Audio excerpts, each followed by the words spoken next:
Let me ask you something.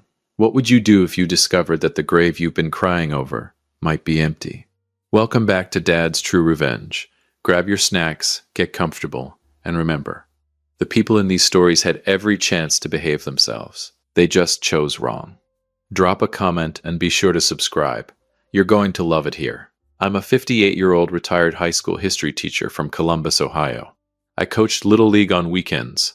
I made the best dry rub ribs in the neighborhood. My neighbor Frank would fight a grown man over those ribs, and I buried my daughter 2 years ago.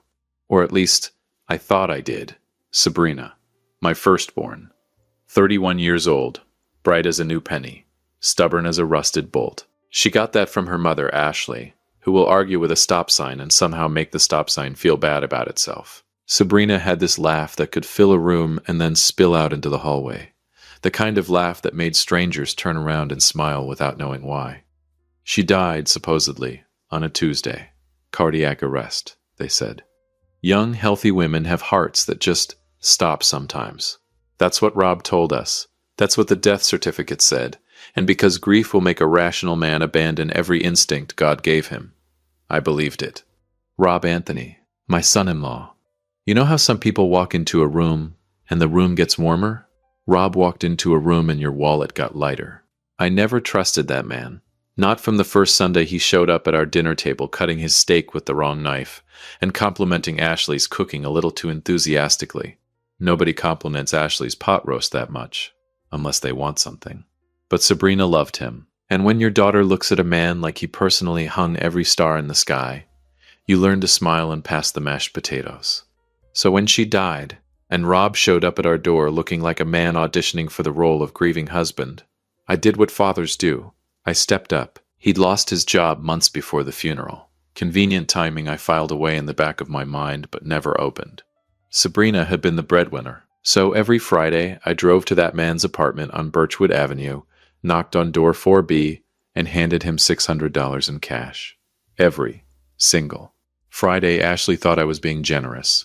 I told myself I was honoring Sabrina. Looking back now, I was being the world's most consistent, most punctual, most reliable fool. Now I need you to stay with me here, because this is where the story takes its first turn. It was a Thursday afternoon in March. Cold. The kind of cold that gets personal with you, climbs right under your coat and makes itself comfortable. I'd stopped at Hargrove's Pharmacy on Clement Street to pick up my blood pressure medication, which, given everything that was about to happen, was going to need a serious upgrade in dosage. Roy Abernathy had been the pharmacist at Hargrove's for 22 years. Quiet man, methodical. The kind of man who alphabetized his spice rack and felt genuine satisfaction about it. Roy and I weren't friends exactly, but we were the kind of familiar that comes from a man knowing your insurance information and your cholesterol levels. He slid my prescription across the counter, and I slid my card across to him. Normal Thursday. Boring Thursday. And then Roy did something he had never done before in 22 years of quiet, methodical professionalism. He leaned forward. He looked left. He looked right. And in a voice so low I had to tilt my whole body toward the counter, he said, "Alan, can I ask you something strange?" I told him strange was fine.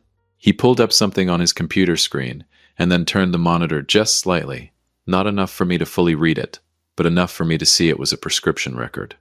And then he said, "Is your daughter still, forgive me, but is Sabrina still alive?" I want you to understand what that sentence did to my body.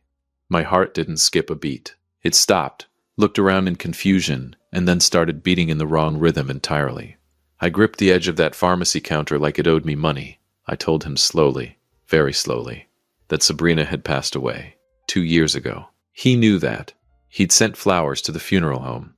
Ashley had a card, and Roy, calm, methodical, spice rack alphabetizing Roy Abernathy, nodded like he'd already suspected the answer and said, "Then somebody needs to explain why her prescriptions have been filled here every month for the past 18 months.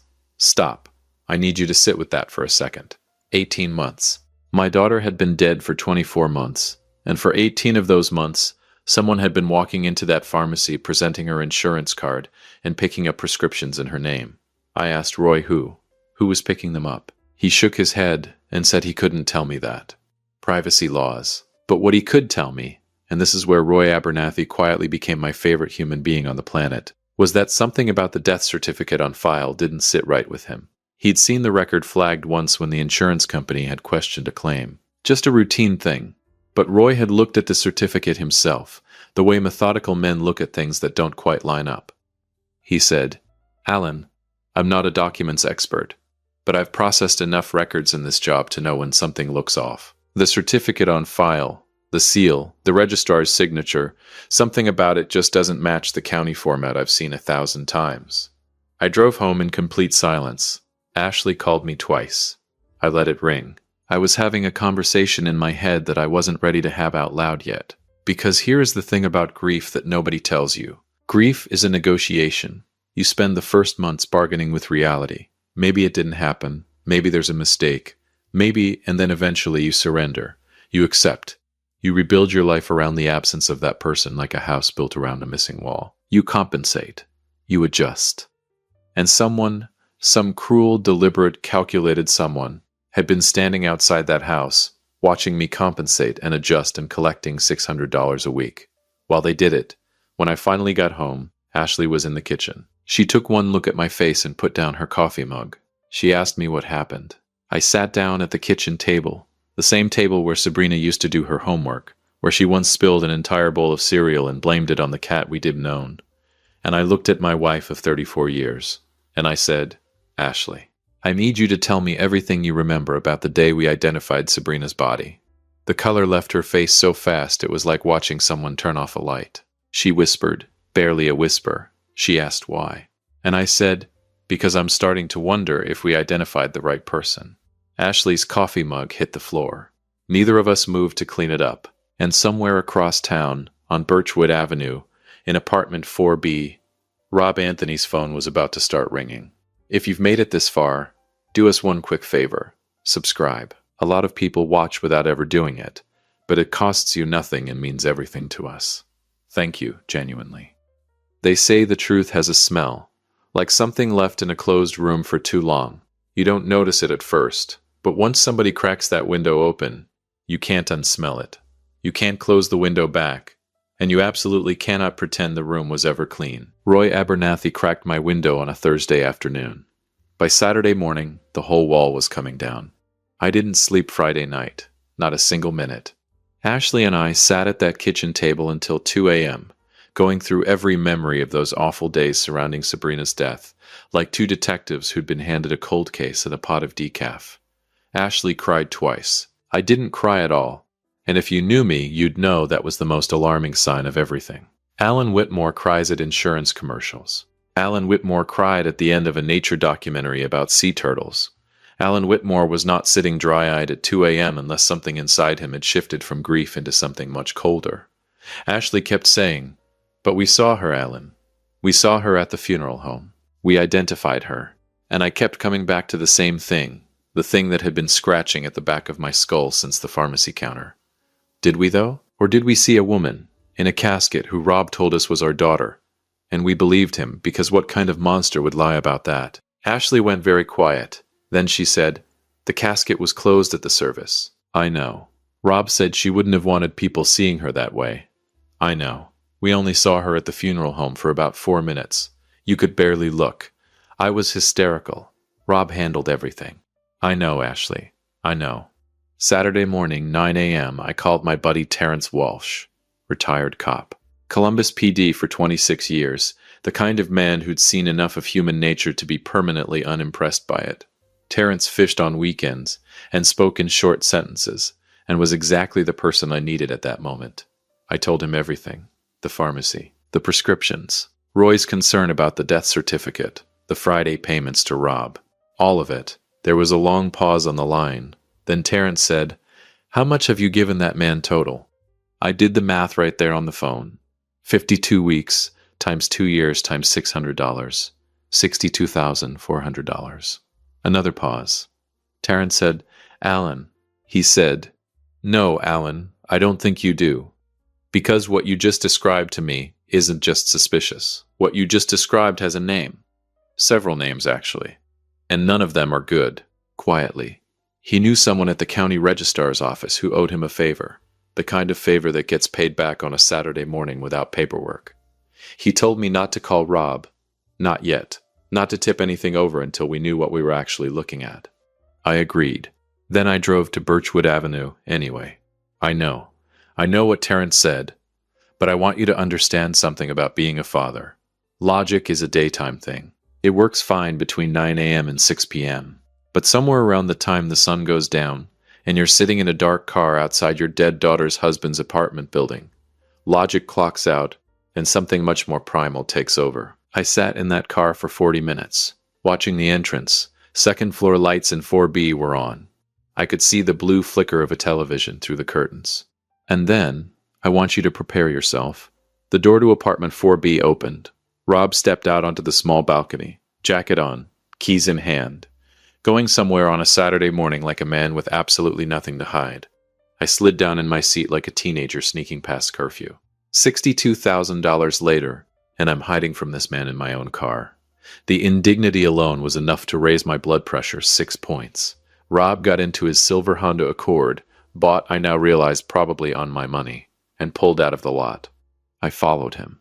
Now look, I am a retired high school history teacher. I am not Jason Bourne. I have never followed anyone in my life except once when I followed a food truck 3 miles across Columbus, because they had a jerk chicken sandwich that was genuinely life-changing. This was not that. I kept 2 cars back the way Terrence had once described to me during a barbecue story I'd only been half listening to. I blessed that barbecue. I blessed my own partial attention span. Rob drove 20 minutes east, out past the commercial strip, past the Garden Valley neighborhood, into a quieter residential pocket I didn't know well. Halcyon Court, one of those small streets with older ranch homes and big trees that make a neighborhood feel deliberately hidden from the rest of the city. He pulled into the driveway of a pale yellow house. Number 14. I parked half a block down and watched. He didn't knock. He used a key. I need you to understand what it means when a man uses a key. A man who knocks is a visitor. A man who uses a key lives there, or has been there long enough that living there and visiting there have become the same thing. I sat with that for a long moment. Then my phone rang. Terrence. He didn't even say hello. He just said, "The death certificate is fraudulent." The street went silent around me. Or maybe that was just the inside of my head. Terrence kept talking. His contact at the registrar confirmed it. The seal was wrong. An older format, discontinued 18 months before Sabrina supposedly died. The registrar's signature didn't match the official on record for that period. Someone had constructed a document, a convincing one, good enough to fool a devastated family who wasn't looking for fraud, because why would they be? But not good enough to survive scrutiny from someone who knew what to look for. I told Terrence where I was. I told him about the yellow house on Halcyon Court, about Rob and his key. A very long pause. Then Terrence said, "Alan, don't get out of that car." I told him I was just sitting here. He said, "I know you. You're sitting there, but you're also about to do something stupid. Don't. Give me the address. I'm coming to you." I gave him the address.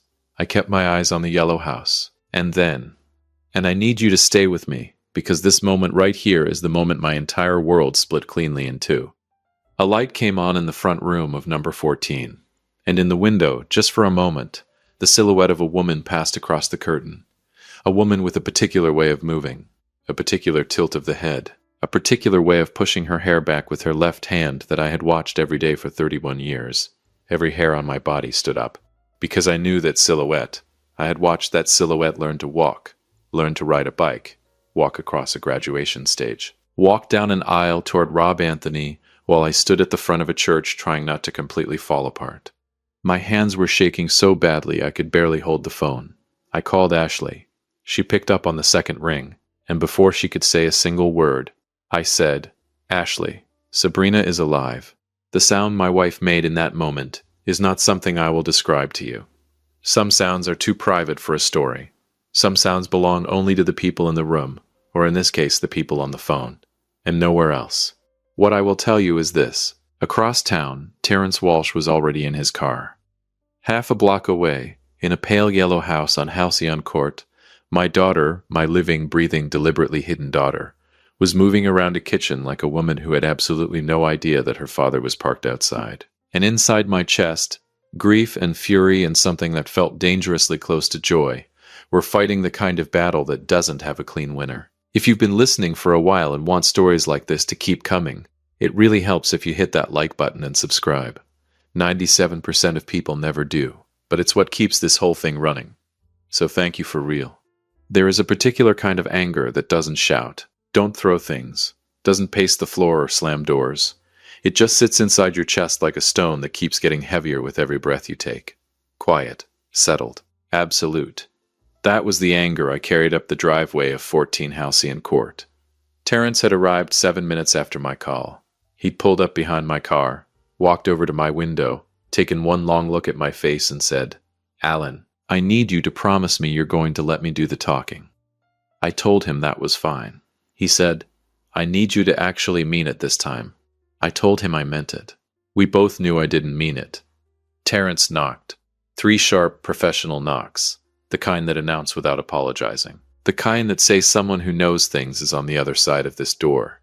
We heard movement inside. Voices. Low, quick. The kind of voices that belong to people recalibrating fast. Then footsteps. The door opened, and there stood Rob Anthony, in a gray sweatshirt and bare feet, holding a coffee mug, looking like a man whose Saturday had just driven off a cliff. The color left his face in one clean sweep. He looked at me, then at Terrence, then back at me. And whatever story he'd been prepared to tell for whatever version of this moment he'd imagined, I watched it dissolve completely behind his eyes. Terrence said, very calmly, "Rob, we need to come inside." Rob said, and I genuinely could not believe the nerve, he said, "This isn't really a good time." I said, "Rob, move." It was not loud. It was not aggressive. It was the voice of a man who has coached Little League and taught teenagers, and raised a daughter and written $62,400 worth of checks to a fraud, and has now run completely, permanently, and irrevocably out of patience. Rob moved. The living room of that yellow house was comfortable. Lived in. There were 2 coffee mugs on the table.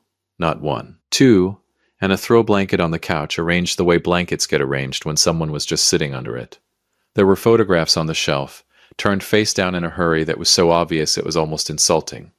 There were shoes by the door, women's shoes, size 7. Sabrina had always worn a size 7. I stood in the middle of that room, and I said loudly enough to reach every corner of that house, "Sabrina, come out here, please." Silence. Then Terrence, quieter but firm. "Sabrina, my name is Terrence Walsh. I'm a retired police officer and a friend of your father's. Nobody is here to hurt you, but this conversation is happening today, whether you come out or not." A door down the hallway opened, and she walked out. I am 31 years old. My daughter. Wearing a green cardigan I had never seen before over a white t-shirt, her hair pulled back, her face carrying an expression I had also never seen before. A combination of terror and relief, and guilt so layered and complicated, it would take a painter a lifetime to accurately capture. She looked at me. I looked at her, and the absolute first thing this child said to me after 2 years of allowing her father to grieve her, was, "Daddy, I can explain. I want you to appreciate that in 31 years, every single time Sabrina Whitmore had said the words 'I can explain,' she could not, in fact, explain. The time she was 17 and came home at 2 a.m., she could not explain. The time she rear-ended my car in the driveway, she could not explain. The woman had a perfect record of being completely unable to explain anything she'd ever needed to explain. But I sat down on that couch, because for the first time in 2 years I had my daughter in the same room as me, and even with a stone in my chest and $62,000 in the rearview mirror, I sat down, and I said, "Then explain." It came out in pieces, the way confessions always do, not in a clean straight line, but in fragments and circles, with tears filling the gaps between the parts she could say out loud. Rob had not always been the man he became. That was the first piece. In the beginning, he was good to her. Genuinely good, the way people are good when they're performing goodness for an audience. But 2 years into the marriage, things shifted. Financial pressure, bad decisions, then worse decisions, then the kind of decisions that attract dangerous people. Rob had gotten deeply indebted to the wrong individuals. Not a small debt, not a gambling tab or a bad loan from a bank. The kind of debt that comes with consequences delivered personally and physically. He hadn't told Sabrina the extent of it until the night 3 men showed up at their apartment door and made the stakes extremely clear. She looked at Rob when she said that part. He was staring at the floor. The plan, and she said the word plan like it tasted bad in her mouth, came from Rob. Fake her death, collect the life insurance, pay the debt, disappear, start over somewhere else, somewhere they couldn't be found. Terrence made a sound at that point, a very quiet, very controlled sound that communicated volumes. I said, "And you agreed to this?" Not a question, a stone hitting water. Sabrina's eyes filled up immediately, and she said, "I was terrified, Daddy. I didn't know what else to do. They said if we didn't pay, I said, so you let your mother identify your body." She flinched like I'd raised my hand, which I have never done, and would never do.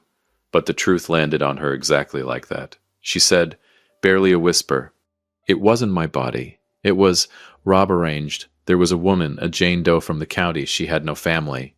Terrence stood up at that point and walked to the window. He needed a moment. "I understood completely," I said. "Sabrina, your mother hasn't slept a full night in 2 years. She goes to a grave every Sunday and puts flowers on it. She is in grief counseling. She blamed herself for not seeing signs of a heart condition that didn't exist. Do you understand what I'm telling you? And here is the brutal, complicated truth about being a parent. I watched my daughter cry, and every instinct I had wanted to cross that room and hold her. The same instincts that have been operational since the day she was born. They don't consult your anger before they show up. They don't check whether you have a right to still feel them. They just arrive." I stayed on the couch. Terrence turned from the window and looked at Rob with the particular expression of a retired cop who has been patient long enough. He said, "I'm going to explain to you very clearly what happens next. What you two have done constitutes fraud. Insurance fraud, falsifying a death certificate, obtaining money under false pretenses. The fact that we're sitting here having a conversation instead of waiting for squad cars is entirely because of the man sitting on that couch, who has more restraint than you deserve. But make no mistake, this gets resolved. Legally. Fully. Today." Rob started to say something. Terrence said, "I wasn't finished." Rob stopped. Terrence continued, "The insurance payout gets returned. Every dollar Alan gave you gets documented and repaid. You will cooperate fully with whatever process comes next. And if I find out for one single second that either of you attempt to disappear before that happens, I will make one phone call, and you will not enjoy what follows it. Are we clear?" Rob nodded. Small. Defeated. A man who'd been running a con so long he'd forgotten that cons eventually end. And they always end facing someone who isn't impressed. I stood up. I looked at my daughter for a long moment. This woman I had mourned. This woman whose absence had added 10 years to my face and taken something from Ashley that no counselor had fully been able to restore. This woman who had my mother's nose and Ashley's stubbornness and a laugh that could fill a room and spill out into the hallway. She was looking at me like a person waiting for a verdict.